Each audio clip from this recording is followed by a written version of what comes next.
In the spring of 1607, three small English ships, the Susan Constant, the Godspeed, and the Discovery, anchor along the banks of a swampy stretch of land in present-day Virginia. On board were 104 men and boys, dispatched by the Virginia Company of London to carve out England's first permanent foothold in the New World. They named their settlement Jamestown in honor of King James I. What began as a hopeful venture quickly became a deadly struggle for survival, and the story of Jamestown has since teetered between myth and mystery. The promise was tantalizing: untapped wealth, new markets, and an expansion of English influence to rival the Spanish. But from the beginning, Jamestown was fraught with danger. Its location, chosen for defense against potential Spanish attack, was ill-suited for sustaining human life. The brackish water was undrinkable, and the swamp bred disease-bearing mosquitoes. Relations with the native Powhatan Confederacy were uneasy from the start. Tense diplomatic dances laced with misunderstanding and mistrust. Leadership fell to Captain John Smith, a man of adventure, flair, and survival instinct.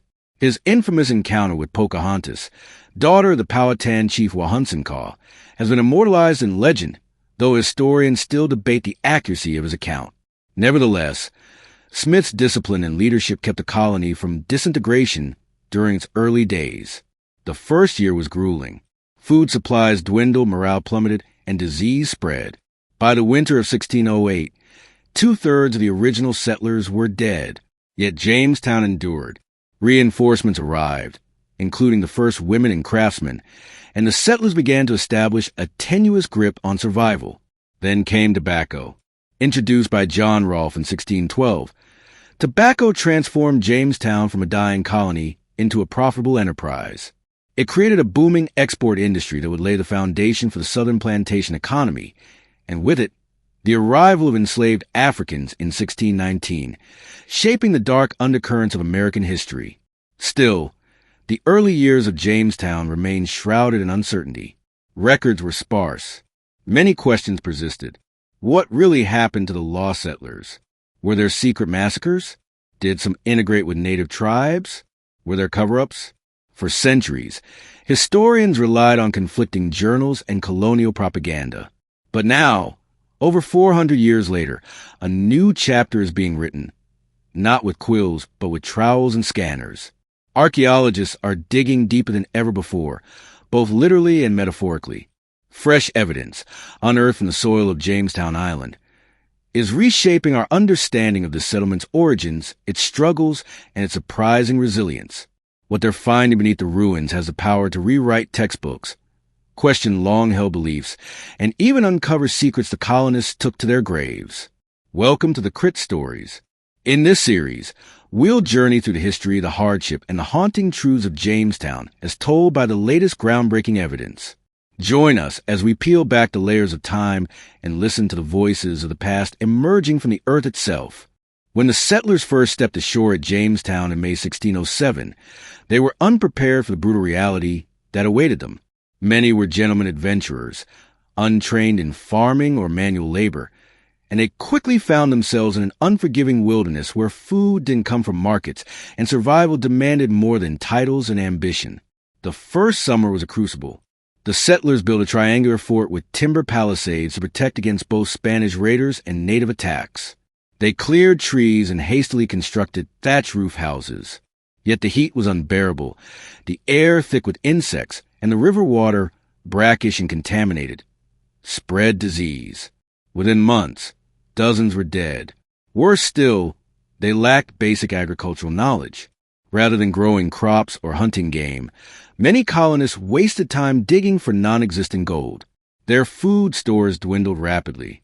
Supplies from England were inconsistent, and even when they arrived, they were often spoiled or insufficient. Relations with the Powhatan Confederacy, a powerful alliance of native tribes under the rule of Chief Wahunsenkaw, were strained from the start.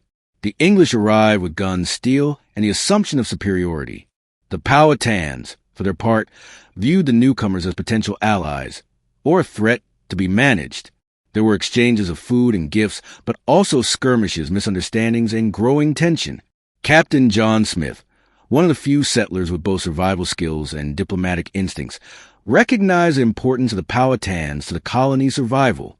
Through careful negotiation, displays of force, and calculated alliances, including his controversial encounter with Pocahontas, Smith managed to keep Jamestown from immediate collapse.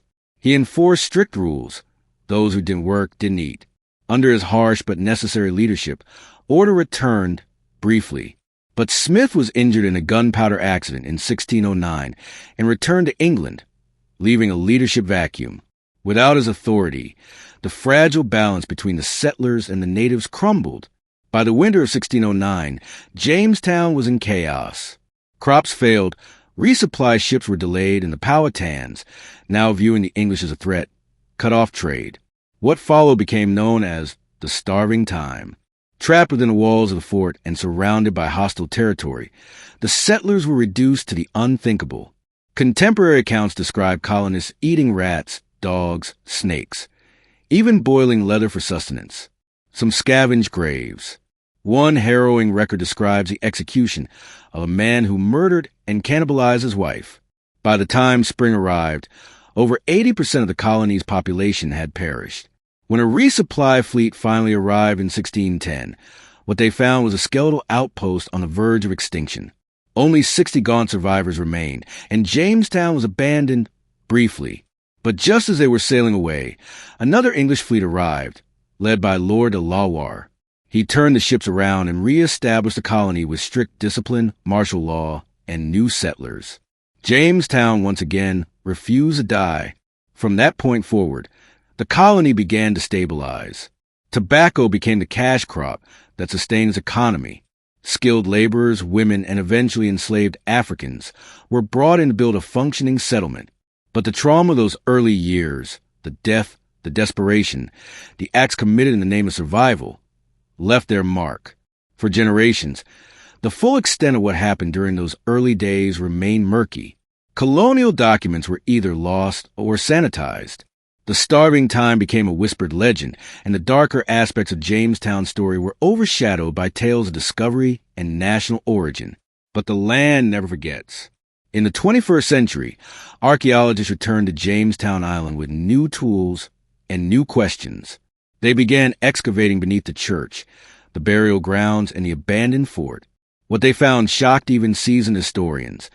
Unmarked graves, shattered bones, and relics of daily life preserved in the soil. These finds began to paint a more vivid and more haunting. Picture the colony's formative years. The hardships of Jamestown were not exaggerated. They were understated. The soil yielded proof of malnutrition, trauma, and violent death. Traces of cannibalism, once dismissed as rumor, were confirmed through forensic analysis. And the objects left behind, broken plates, lead musket balls, fragment of armor, spoke of desperation, survival, and an evolving struggle to establish a foothold in an alien world. Jamestown was not a triumphant beginning. It was a bloody, chaotic, and often tragic experiment. And yet it endured. The evidence buried beneath its surface is helping us understand not just what the settlers endured, but how their story has been shaped, and sometimes distorted, by the lens of history. As we continue our journey through this forgotten past, we begin to see that the myth of Jamestown was built atop the graves of the real men, women, and children who lived, suffered, and died there. The winter of 1609 to 1610 will become one of the darkest chapters in American colonial history. Known grimly as the Starving Time, it was a season when desperation descended upon the English settlers at Jamestown like a deathly fog, and survival stripped humanity to its rawest form. By the end of 1609, Jamestown was facing a perfect storm of calamity. Leadership was fragmented. Captain John Smith, one of the few voices of order and reason, had returned to England after his injury, and with him went any semblance of centralized control. The settlers were left rudderless, facing a worsening crisis. The colony's numbers had swelled with the arrival of the Third Supply Fleet that summer. Over 300 new settlers joined the population, many of them unskilled, unarmed, and entirely unprepared for the harsh wilderness. The food that had been brought was not nearly enough to support them through the winter. But the worst blow came from outside their walls. The Powhatan Confederacy, led by Chief Wahunsenkaw, was done tolerating the English presence. Relations had been deteriorating for months. The English had demanded more food, often through force, and had taken a confrontational stance.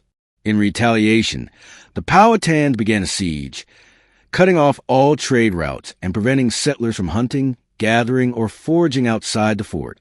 Jamestown essentially became a prison. With no fresh food, dwindling supplies, and harsh weather, the settlers began to die in waves. Scurvy, dysentery, and starvation took hold. The once hopeful colony descended into a living nightmare. Contemporary accounts paint a haunting picture. One of the most chilling comes from George Percy, the colony's acting governor at the time. He described the horrifying measures to which people resorted. Some adventured to dig up dead corpses out of graves and to eat them, and some licked up the blood which had fallen from their weak fellows. It's not just a gruesome metaphor. Archaeologists have since uncovered compelling forensic evidence supporting these claims. In one of the most discussed discoveries in recent years, the remains of a 14-year-old English girl, nicknamed Jane by researchers, were unearthed from a cellar inside the fort. Her skull bore unmistakable marks, multiple cuts to the jaw and forehead consistent with butchering. Her bones held no signs of violence in life, only in death. Scientists concluded that she had been cannibalized during the starving time, long after she had perished. These finds sent shockwaves through both the historical and archaeological communities. It confirmed that the accounts from Jamestown were not exaggerations or moral tales. They were fact. This was a colony driven to the edge, forced to abandon civility in the name of survival. Yet despite these horrors, Jamestown did not fall. Of the 500 colonists living in Jamestown at the beginning of winter, only about 60 survived until spring. The fort, once filled with the noise of life and ambition, had become a ghost town surrounded by shallow graves. In May 1610, the survivors made a desperate decision. They packed what they could and boarded ships to leave the colony for good. Jamestown, it seemed, was finished, but fate had other plans. As the ships began sailing down the James River, they encountered another fleet. Lord de Lawar, newly appointed governor of Virginia, had arrived with 150 fresh colonists and ample supplies. He ordered the settlers to turn around and reoccupy Jamestown. The colony, against all odds, was reborn. Lord de Lawar established martial law and imposed strict discipline. While harsh, his leadership prevented further collapse and restored some sense of structure. Still, the scars of the starving time lingered. Morale was low, the land was littered with the dead, and the Powhatans, still powerful and embittered, remained a looming threat. The colony teetered on a knife's edge, always one bad harvest or native conflict away from extinction. For decades, the details of this horrific winter remained obscured. The narrative of heroic settlers persevering through hardship persisted, while the reality, acts of cannibalism, breakdown of order, and psychological collapse, was minimized or denied. The discovery of Jane's remains in 2012 shattered that illusion. It forced historians and the public to reckon with the brutal truth. Jamestown's survival came at terrible human cost. But the deeper story is this: the resilience of those who remained. Somehow, despite disease, famine, violence, and despair, a tiny group of survivors clung to life long enough to ensure that Jamestown would continue. And their story, once buried beneath centuries of soil and silence, is only now being fully uncovered. The starving time is not just a tale of horror. It is a sobering reminder of the fragility of civilization and the lengths to which people will go when pushed beyond the limits of endurance. It's also a testament to the power of evidence, of bones, artifacts, and ancient soil, to tell stories that the written word dare not record. In the next segment, we'll follow the mystery of the so-called disappeared colonists and explore what happened to those who seemingly vanished from the historical record. Were they lost in the wilderness, or did they leave behind a trail waiting to be unearthed? For centuries, the story of Jamestown seemed anchored in the soil of Virginia. But behind its well-known struggles, disease, starvation, and violence, lingered an unsettling mystery. What happened to colonists who vanished without a trace? While the starving time and its horrors are well documented, evidence also suggests that dozens, perhaps even hundreds, of settlers disappeared from the historical record between 1609 and 1610. Survivors of the starving time were accounted for, as were those who left with Lord de Lawar. Yet hints of entire groups fading into the wilderness have long fascinated historians and archaeologists alike. Some theories are more folklore than fact. Stories of colonists abducted by natives or lost in swamps, swallowed by the land itself. But recent discoveries have given surprising weight to the idea that not all who vanished were lost. Some may have adapted. Some may have chosen to leave. One prevailing theory, backed by both indigenous oral history and archaeological evidence, suggests that some colonists defected and assimilated into nearby native tribes, particularly the Powhatans or related groups. These weren't acts of betrayal, but of survival. Faced with starvation and despair, it's entirely plausible that small groups left the fort under the cover of darkness, seeking shelter, food, and a chance to live. In fact, reports from later English settlers and explorers hinted at sightings of white-skinned or English-speaking natives in the early decades of the 1600s. While some of these stories bordered on the fantastical, others came from credible sources, traders, missionaries, and colonial governors who spoke of individuals dressed in native garb but bearing English features or knowledge of Christian customs. Then there are the artifacts. In recent years, digs around the outer edges of Jamestown and deeper into tribal lands have unearthed a peculiar mix of objects: English tools, copper beads, and glass trade items, found in native settlements miles from fort. While trade explains some of this, the pattern and volume of items suggest ongoing, close interaction and possibly permanent integration. In 2013, a particularly compelling site was excavated about 50 miles from Jamestown, a native village once occupied by the Nanseman people. Among the remains of longhouses and traditional ceramics were iron nails, fragments of English pottery, and a ring bearing an Elizabethan design. These items weren't simply passing curios. They had been used, repurposed, and woven into everyday life. Were these objects traded through tribal networks, or did they belong to English settlers who had chosen or been forced to live among the indigenous peoples? Adding to the puzzle is the case of Henry Spellman, a teenage boy who arrived with the Jamestown colonists and was sent to live with the Powhatans as a go-between. Spellman not only learned the Algonquian language, but grew deeply embedded in native society. His writings, later recovered and translated, described a complex world where cultural boundaries were more fluid than English leaders liked to admit. Spellman's story raises an uncomfortable truth. Not all colonists viewed the natives as enemies, and not all natives viewed the colonists as invaders. In the harsh context of survival, alliances were forged, customs exchanged, and identities blurred. For some English settlers, becoming native wasn't just an act of desperation. It was a way to thrive. This phenomenon isn't unique to Jamestown. Similar patterns occurred throughout early American colonial history, particularly in moments of crisis. In French Canada and along the Appalachian frontier, Europeans captured or welcomed into native communities often chose not to return when later given a chance. It seems that the allure of community, freedom, and harmony with the land was sometimes preferable to the rigid, hierarchical, and brutal life in the struggling English colonies. So where does that leave us in understanding Jamestown's lost settlers? While definitive proof remains elusive, the growing body of archaeological, forensic, and ethnographic evidence suggests that the colony's story is far more entangled with indigenous history than previously believed.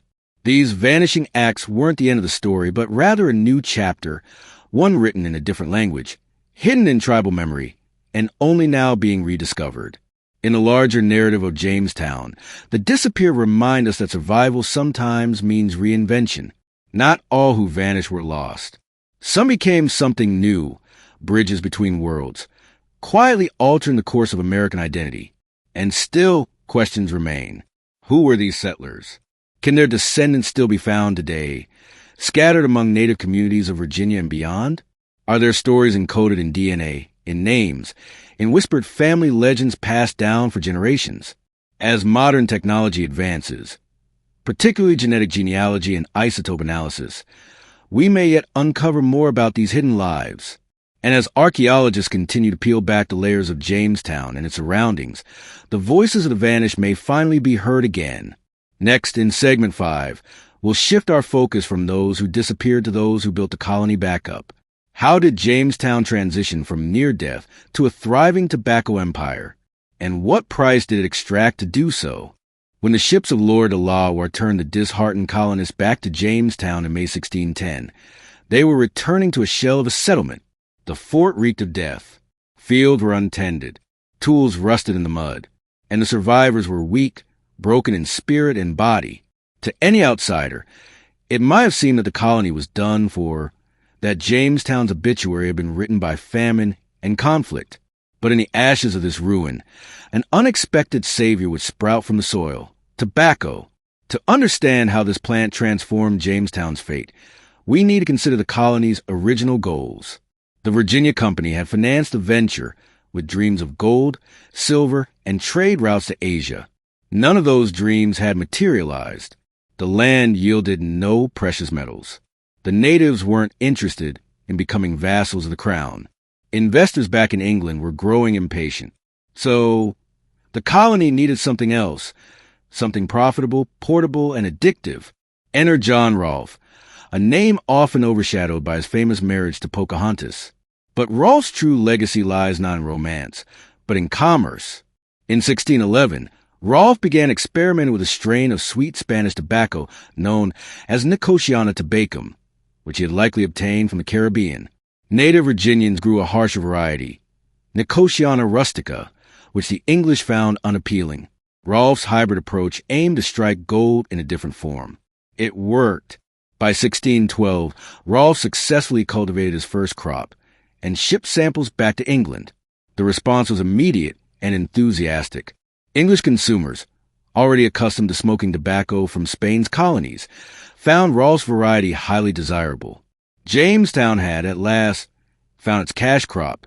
Over the next decade, tobacco would transform Jamestown from a fragile outpost into a lucrative plantation economy.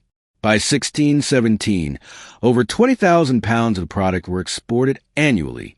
By the 1620s, that number had surged to over 250,000 pounds.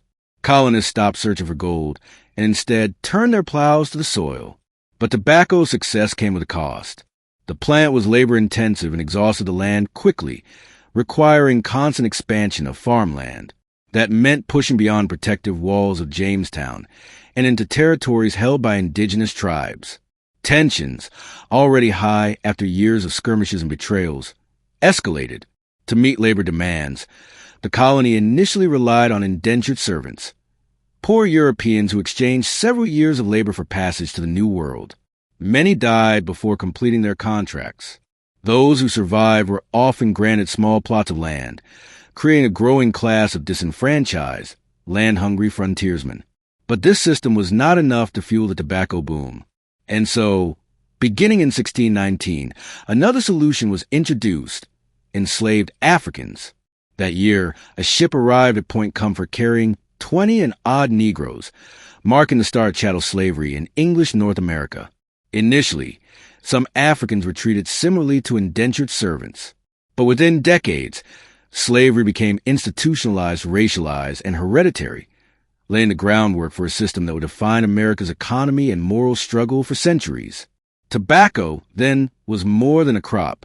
It was a crucible, the engine of Jamestown's survival, and the seed of America's original sin. As tobacco plantations spread, Jamestown evolved from a military outpost into a structured society. The House of Burgesses was established in 1619, the first elected legislative assembly in the New World.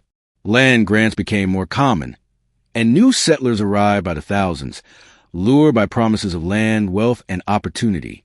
The gamble had paid off, at least economically. Jamestown was no longer just a desperate fort surrounded by hostile terrain.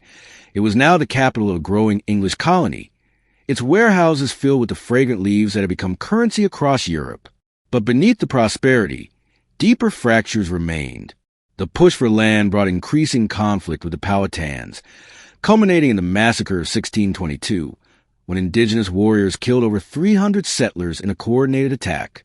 It was a sharp reminder that colonization was built on contested ground. The economy may have thrived, but peace was fleeting. Moreover, the shift toward plantation agriculture created a society marked by inequality, exploitation, and dependence on enslaved labor. Jamestown's success came not from communal spirit or democratic ideals, but from market forces, forced labor, and an aggressive expansionist mindset. And yet, it is this gritty, complex reality that makes Jamestown so crucial to understanding America's origin story. Here, In the sweltering heat of Virginia tobacco fields, we see the birth of capitalism in the New World. We see the tangled roots of democracy and oppression growing side by side. Modern archaeological digs have uncovered massive tobacco drying sheds, clay pipes, and even the charred remnants of early plantations that once surrounded the fort. These finds underscore the scale and intensity of the operation. The story of Jamestown is no longer just about survival. It is about transformation, from death to profit, from starvation to surplus, from struggling colony to imperial foothold. But the consequences of that transformation are still being unearthed. In the next segment, we'll explore what new archaeological tools are telling us about daily life in Jamestown, how settlers ate, worshiped, and coped with the constant shadow of death. We'll move beyond the big names and economic headlines to discover the personal lives hidden in the soil. History often focuses on grand events, battles, treaties, famines, but the story of Jamestown is just as deeply written in the small, everyday details: a worn shoe buckle, a dented pewter plate, the bones of a roasted turtle.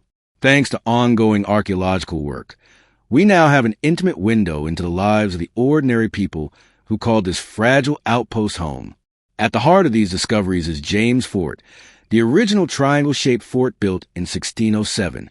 For decades, it was thought lost to the James River, washed away by centuries of erosion. But in the 1990s, archaeologists led by Dr. William Kelso began to uncover the remains, brick by brick, bone by bone. What they found rewrote much of what we thought we knew. The layout of the fort itself revealed a blend of military and civilian life. Dwellings, storehouses, a church, and watchtowers all crowded within wooden palisades.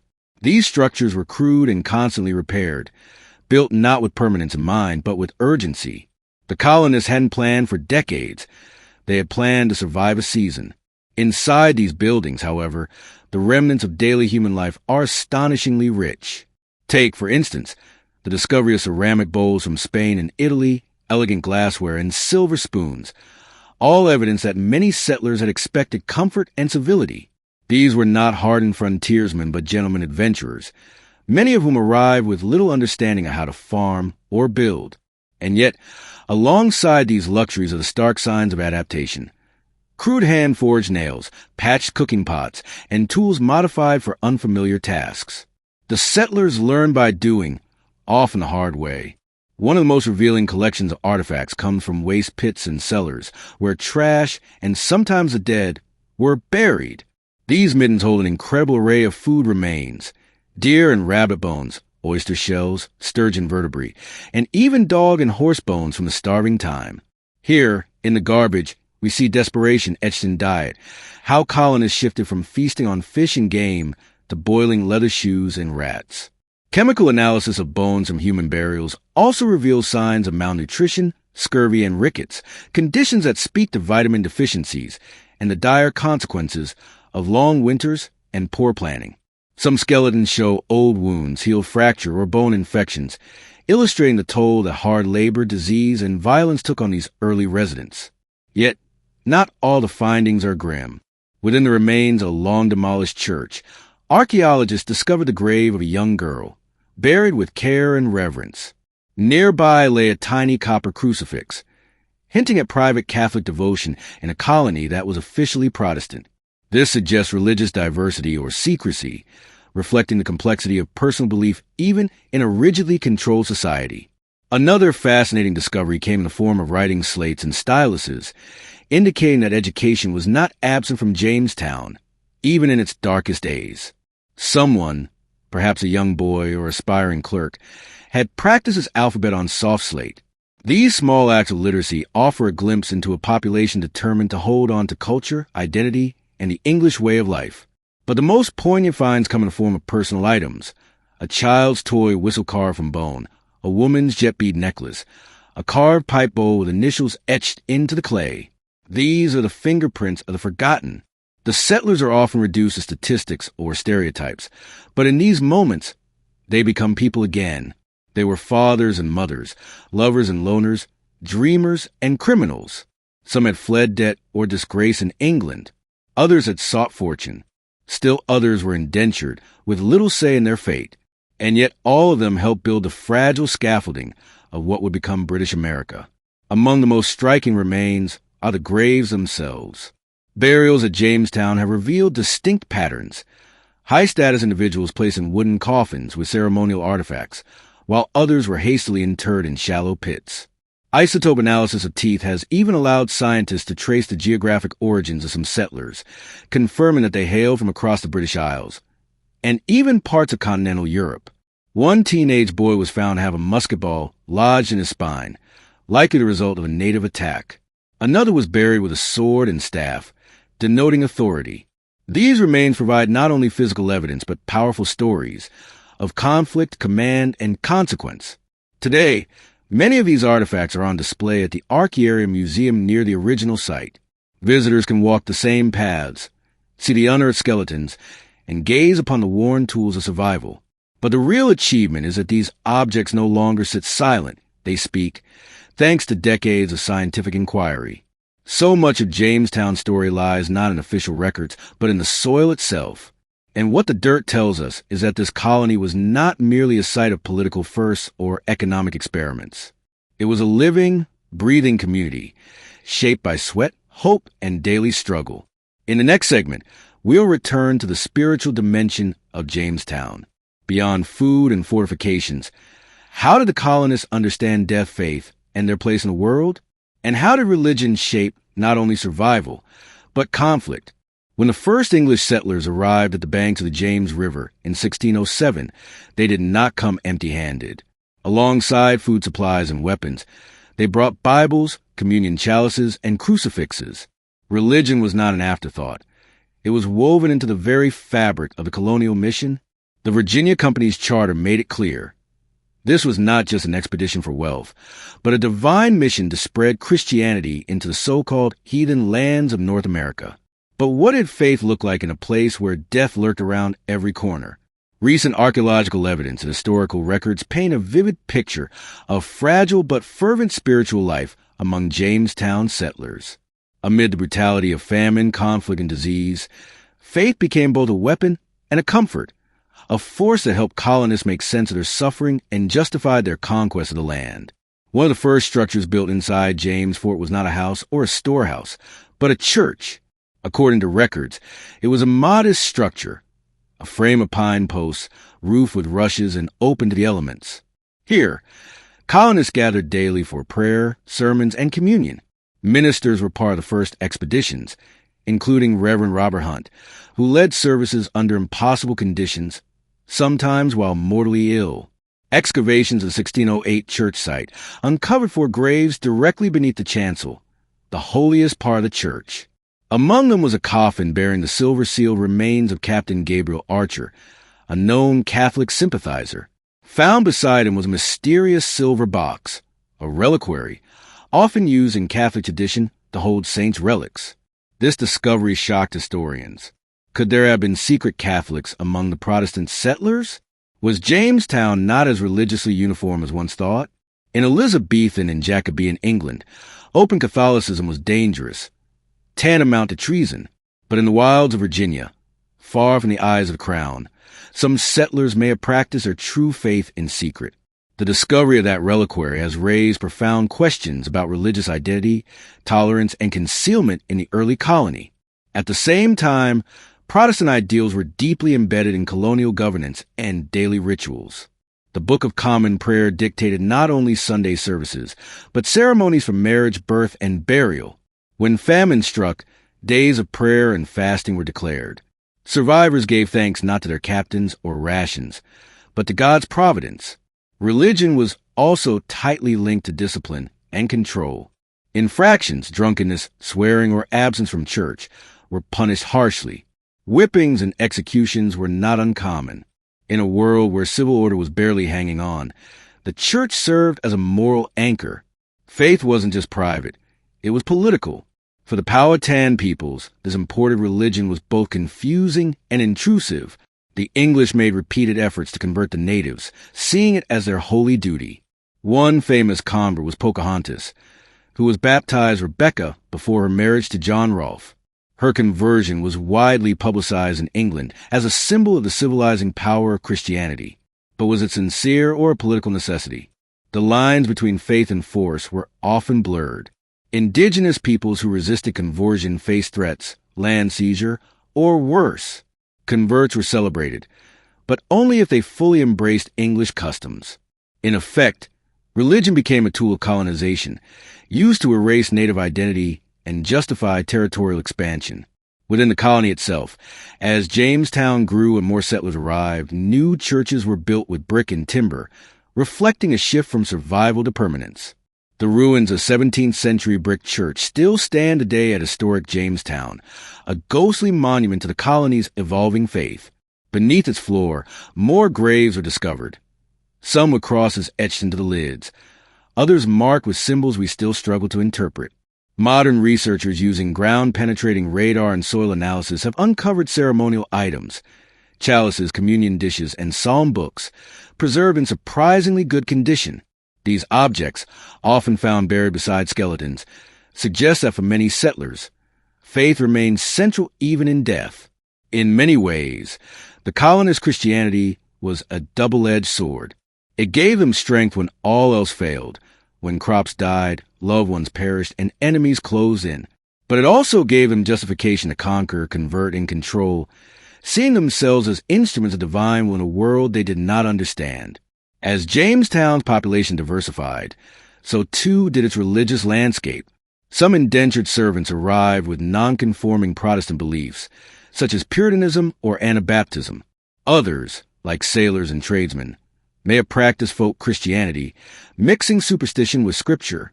These nuances, though rarely documented, are now being inferred through burial styles, prayer artifacts, and even tattoos found on preserved skin fragments. What's clear is this: faith at Jamestown was not merely dogma. It was a survival strategy, a coping mechanism, and sometimes a disguise. It helped people endure, but it also divided them. As we move forward in our journey through Jamestown's rediscovery, we'll turn to the indigenous perspective. What do we know about the Powhatan people who first encountered the English? How did their world change after 1607? And what artifacts and oral histories are helping us see the other side of this epic encounter? When we talk about Jamestown, it's easy to get swept up in tales of starving settlers, lost forts, and political intrigue. But that's only half the story. Long before the English arrived on Virginia's shores, the land was alive with a thriving civilization, the Powhatan Confederacy. To understand the true impact of Jamestown, we must also walk in the footsteps of the people who were already there. The Powhatan were not a single tribe, but a network of over 30 Algonquian-speaking tribes, ruled by a powerful paramount chief known as Wahunsenkaw or Powhatan. His domain stretched across much of what is now eastern Virginia. These were no scattered bands of hunters. They had a structured political system, defined trade routes, religious practices, and farming communities. Their villages were stable, permanent, and sustained by corn, beans, and squash, the lifeblood of their culture. When the English arrived in 1607, they entered a world already rich with order, tradition, and power. At first, the Powhatan saw the newcomers as potential allies, or at least as manageable foreigners. They provided the settlers with food, taught them how to navigate the rivers, and shared knowledge of the land. But this fragile peace was never built to last. The settlers came with a different worldview, one that didn't respect Powhatan sovereignty. They claimed land, demanded tribute, and expected submission. And the Powhatan, who had spent decades building a delicate balance among their own tribes, saw these strange men in armor as a threat to that balance. Tensions erupted early. In late 1607, Captain John Smith was captured by Powhatan warriors and brought before the chief. Smith's later account famously describes Pocahontas, Powhatan's young daughter, saving him from execution. But historians now believe this may have been a ritual adoption, a symbolic act misunderstood by Smith. To the Powhatan, this might have been a ceremony to make peace or incorporate the outsider into their kinship structure. To Smith, it seemed like a dramatic escape. This episode illustrates a deeper truth. The English and Powhatan often misinterpreted each other's intentions, with deadly consequences.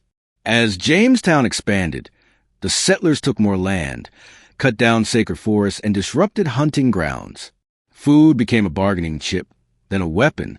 When the English grew desperate during the starving time, They raided Powhatan villages. In retaliation, the Powhatan attacked isolated outposts, burned fields, and executed captives. What began as cautious diplomacy spiraled into open warfare. The First Anglo-Powhatan War, 1609 to 1614, devastated both sides. Villages were torched, crops destroyed, and entire communities displaced. The eventual peace, brokered by the marriage of Pocahontas and John Rolfe, was more symbolic than lasting. After her death in England in 1617, relations deteriorated further. Then came the massive coordinated assault in 1622, led by Powhatan's brother Opechancanough. This uprising killed over 300 settlers, nearly a third of the colony's population. The English responded with brutal retaliation, leading to decades of intermittent conflict that slowly eroded the power of the Powhatan Confederacy. But what about the Powhatan voices? Those that weren't written down in English journals or colonial dispatches. Archaeologists and indigenous historians are now working to reclaim the narrative. Sites like Werowocomoco, the ancient Powhatan capital, have been excavated to reveal the scale and sophistication of native society. Longhouses, ceremonial mounds, and trade goods from as far away as the Great Lakes suggest a far-reaching culture. This wasn't a primitive world. It was a cosmopolitan one, deeply connected to the wider indigenous networks of North America. Oral histories passed down among Virginia's native tribes also preserve stories that counter the colonial myths. These traditions speak of betrayals, survival, resilience, and adaptation. Many tribal members today are descendants of those who refused to disappear, even as English expansion crushed their autonomy. Artifacts unearthed from native sites, clay pipes, shell beads, copper ornaments, speak volumes about Powhatan identity and innovation. Trade items show how they adapted to English goods, but on their own terms. Christian crosses found in native graves sometimes coexist with traditional items, suggesting spiritual blending or resistance rather than simple conversion. Modern members of the Pamunkey, Mattaponi, and Chickahominy nations, among others, are actively reclaiming their heritage. Through museum partnerships, school curricula, and cultural revival, they are telling their own stories, no longer filtered through colonial eyes. In truth, Jamestown was not a triumph. It was a collision of cultures, economies, and worldviews. The Powhatan were not passive victims or romanticized saviors. They were political strategists, warriors, farmers, and parents trying to protect their world. And yet, so much of their story was buried, literally and metaphorically. Today, archaeologists are working to correct that imbalance. They consult with tribal elders, seek permission before digging sacred sites, and publish research that centers indigenous voices. This is not just ethical, it's essential. The full truth of Jamestown cannot be told without the Powhatan. In our next segment, we'll examine another buried truth, the lives of those forcibly brought to Jamestown from across the Atlantic. What does archaeology tell us about the first Africans in Virginia? And how does their arrival mark the beginning of a darker legacy? In the year 1619, a ship anchored off the coast of Point Comfort, Virginia, what is now Fort Monroe. Aboard this ship were approximately 20 Africans, forcibly taken from a Portuguese slave ship by English privateers. These men and women, likely from the kingdom of Ndongo in present-day Angola, will become the first recorded Africans in English North America. Their arrival marked the beginning of American slavery, a chapter that would shape not only Virginia, but the entire course of U.S. history. But for years, their story was marginalized in narratives of Jamestown's founding, reduced to a passing mention, if mentioned at all. Now, thanks to ongoing research in archaeology, their story is finally being told. At the time, Jamestown was still recovering from years of starvation, disease, and intermittent warfare with the Powhatan. Labor was desperately needed to cultivate the colony's new economic savior, tobacco. Introduced and refined by John Rolfe, tobacco was already becoming the cash crop that would fund Virginia's survival and growth. But who would grow it? The early English colonists initially relied on indentured servants, Europeans who sold years of their labor in exchange for passage to the New World. These servants endured harsh conditions, but many eventually earned their freedom. When the first Africans arrived, they were not formally categorized as slaves in English law, which had yet to codify racial slavery. Early records suggest they may have been treated like indentured servants at first, with some gaining property and legal recognition. But that illusion of equality didn't last long. By the mid-1600s, English colonial law began to differentiate Africans from Europeans, stripping them of rights and freedoms. Race became a legal tool for oppression. The color of your skin now determined your social status, legal protections, and the fate of your children. The institutionalization of chattel slavery had begun. But who were these first Africans, really? What do we know about their lives? While written records are sparse, new research has pieced together remarkable fragments. Some of the first Africans, like Antony and Isabella, were listed as servants on Virginia census rolls. They later had a child named William Tucker, the first known African child born in the English colonies. Yet even this story is bittersweet. While their child was baptized and seemingly free, his descendants would not be. The system was shifting. Recent excavations near Jamestown and Fort Monroe have unearthed African-style pottery, fragments of jewelry, and even West African burial customs blended with Christian rites. These discoveries suggest that the early Africans retained parts of their culture. Even in the face of overwhelming loss and displacement, they adapted, but they did not forget who they were. Historical researchers now believe some of these Africans came from the powerful Ndongo and Congo kingdoms, regions with rich spiritual traditions, iron-working skills, and complex societies. They were not savages, as early English descriptions claimed, but people of knowledge, resistance, and resilience. The transatlantic slave trade was brutal and dehumanizing, but these Africans were far from powerless. Some resisted captivity aboard ships. Others ran away or forged relationships with native peoples. A few, like Angela, one of the earliest African women in Virginia, appear repeatedly in colonial documents, suggesting she held a notable, perhaps even influential, position within the colony. The story of Jamestown's first Africans is also a story of erasure and rediscovery.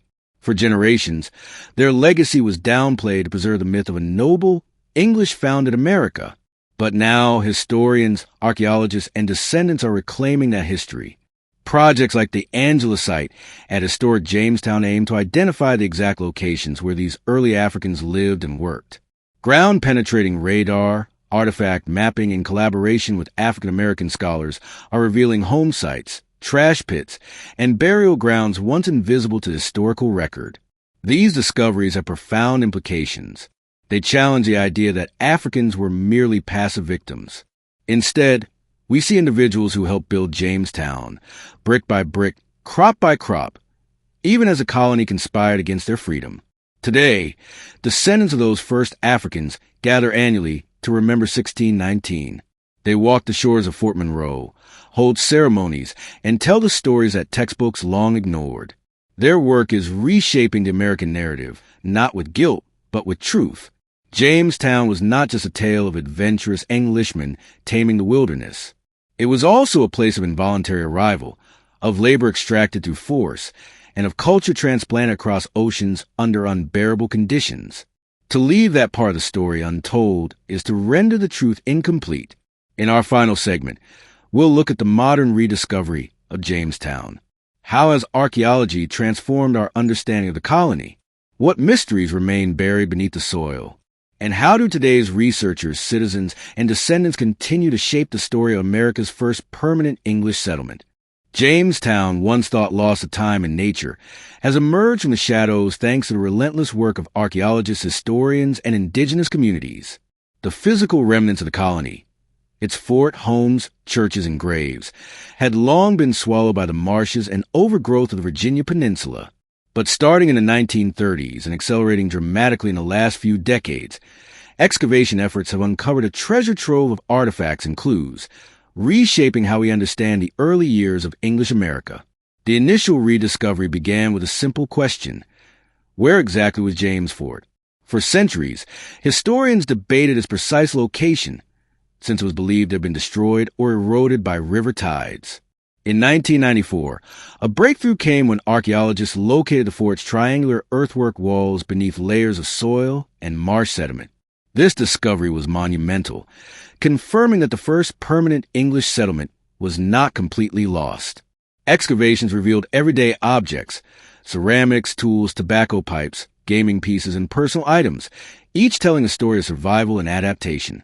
But the finds that captured public imagination were the remains of the original church, including the graves beneath the chancel. Analysis of skeletal remains revealed signs of malnutrition, trauma, and disease, confirming the brutal conditions the settlers endured. One skeleton, long dubbed the starving time victim, displayed clear evidence of cannibalism, lending grim support to historical accounts of desperate settlers resorting to unimaginable measures during the winter of 1609 to 1610.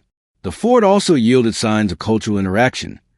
Native pottery shards found alongside English artifacts showed the complex and sometimes cooperative relationships between colonists and Powhatan tribes.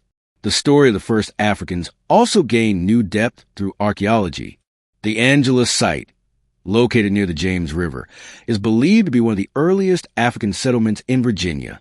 Excavations uncovered beads, iron tools, and remnants of West African pottery styles, evidence that these first Africans retained aspects of their identity and craftsmanship despite enslavement. Alongside artifacts, advances in technology have transformed the field. Ground-penetrating radar and 3D scanning allow researchers to map entire sites without disturbing the ground, protecting sacred indigenous lands and fragile remains. DNA analysis of recovered bones sheds light on settlers' origins, health, and even dietary habits. The rediscovery of Jamestown is not just a scientific endeavor. It is a human story involving descendants of all who lived and died there.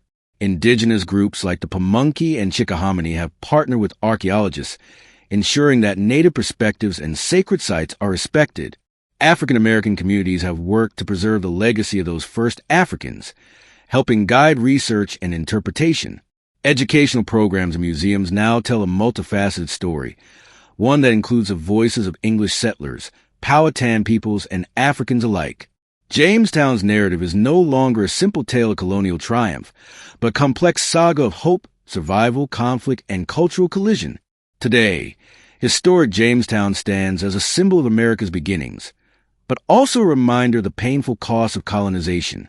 Visitors can walk the reconstructed fort walls, visit the church ruins, and explore the Powhatan village reconstructions. Archaeological finds are displayed alongside interactive exhibits that emphasize the interconnectedness of all peoples who shaped the colony. As research continues, mysteries remain. Who else lies buried beneath the earth? What stories have yet to be uncovered in the layers of soil and ash? Each new artifact challenges assumptions and invites us to rethink the origins of the United States. The story of Jamestown is far from finished. It is a living history, constantly rewritten by new discoveries and new voices. It calls on us to remember not only the bravery and hardship of those who arrived, but also the resilience and dignity of those who were here long before. In the end, digging up Jamestown does more than uncover artifacts. It reshapes the story of America itself, revealing a past rich with complexity, contradiction, and humanity. Thank you for joining us on this fascinating journey beneath the surface of Jamestown. As new discoveries continue to emerge, our understanding of America's origins becomes richer and more complex. Don't forget to like, subscribe, and hit the notification bell to stay updated on more incredible stories from history's hidden corners. Share your thoughts below. What part of Jamestown's story surprised you the most? Until next time, keep questioning, keep exploring, and keep uncovering the past with the Crit Stories.